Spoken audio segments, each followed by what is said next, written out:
बाबा जी की प्यारी सास संगत जी को राधा स्वामी जी। संगत जी, मैं कभी कभी अपने आप से ही बैठकर सोचती हूँ कि ये जो ज़िंदगी है ना, इसमें हर कोई कुछ ना कुछ ढूंढ रहा है। कोई पैसे के पीछे, कोई खुशी के पीछे, कोई सुकून के पीछे, या फिर कोई इंसान के पीछे भाग रहा है। और मैं भी कभी कभी खुद को वहीं खड़ा पाती हूँ कि मैं क्या ढूंढ रही हूँ। फिर खुद से पूछती हूँ कि अगर ये सब मिल भी जाए तो क्या अंदर की बेचैनी सच में ख़त्म हो जाएगी। और जवाब हमेशा थोड़ा सा चुप सा होता है, जैसे कह रहा हो कि शायद नहीं। फिर मन में एक बात धीरे धीरे आती है कि शायद कोई ऐसा भी है जो इन सबसे ऊपर है, जिसे लोग अलग अलग नाम देते हैं। कोई भगवान कहता है, कोई मालिक कहता है, और मैं उसे बस मालिक कहती हूँ, क्योंकि ये शब्द मुझे बहुत अपना सा लगता है। जैसे कोई बहुत शांत सा, बहुत अपना सा, जो दिखता नहीं लेकिन हर चीज़ में महसूस होता है। और संगत जी, जब मैं अपनी ज़िंदगी देखती हूँ तो एक बात साफ दिखती है कि मैं कितनी बार परेशान होती हूँ, कितनी बार टूट जाती हूँ, मैं कितनी बार डर जाती हूँ, लेकिन फिर भी हर बार कहीं ना कहीं से सब संभल जाता है। कोई रास्ता निकल आता है, कोई इंसान मिल जाता है, या फिर बस मन थोड़ा सा शांत हो जाता है। और मैं खुद से ही कहती हूँ कि ये सब यूं ही तो नहीं हो रहा होगा, क्योंकि मैं जब सुबह उठती हूँ और बिना किसी वजह के बस हवा चलती हुई देखती हूँ, सूरज निकलता हुआ देखती हूँ, तो लोग अपने काम में लगे होते हैं और सब कुछ चलता रहता है बिना किसी शोर के। तो अंदर एक अजीब सा एहसास होता है कि कोई तो है जो इस सबको बिना रुके चला जा रहा है।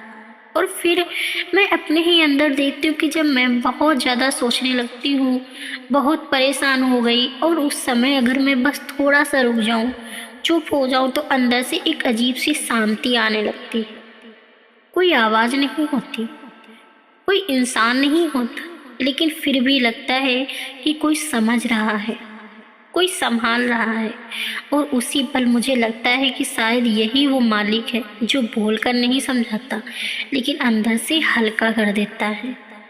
मैंने ये भी महसूस किया है कि हम लोग बहुत जल्दी डर जाते हैं, बहुत जल्दी हार मान लेते हैं, और हर चीज़ को अपने हाथ में रखना चाहते हैं। लेकिन फिर भी ज़िंदगी चलती रहती है, जैसे कोई है जो हमें हर बार गिरने से पहले थोड़ा संभाल लेता है। और हम समझ भी नहीं पाते कि ये कैसे हो रहा है, लेकिन होता ज़रूर है। और जब मैं बहुत अकेलापन महसूस करती हूँ तो संगत जी, कभी कभी भगवान हमारे पास, हर बार हमारे पास होते हैं। कभी कभी बिन कुछ बोले बस आसमान की तरफ देखती हूँ और मन में कहती हूँ कि अगर तुम हो तो मुझे थोड़ा संभाल लेना। और फिर उस पर एक अजीब सा भरोसा आ जाता है, जैसे कोई सुन रहा हो, जैसे कोई पास ही हो।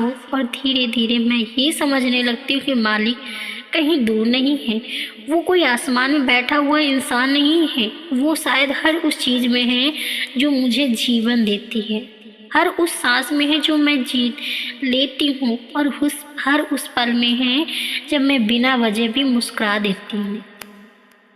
और सबसे बड़ी बात कि वो मुझे कभी जज नहीं करता। मैं कितनी भी गलतियाँ करूँ, कितनी भी बार गिरूँ, वो मुझे छोड़ता नहीं है, बस मुझे फिर से संभालने का रास्ता दे देता है। और अब मैं खुद से यही कहती हूँ कि शायद उसे ढूंढने के लिए कहीं बाहर जाने की ज़रूरत नहीं है, बस थोड़ा सा रुकना है, थोड़ा सा खुद को सुनना है। क्योंकि जब मैं बहुत शोर में होती हूँ तो कुछ भी साफ नहीं दिखता, लेकिन जब मैं शांत होती हूँ सब कुछ थोड़ा सा समझ आने लगता है। और शायद उसी समझ में, उसी शांति में वही एहसास छुपा होता है जिसे मैं मालिक कहती हूँ। संगत जी, क्या आपके साथ भी ऐसा होता है? हमें कमेंट में ज़रूर बताएं। राधा स्वामी जी।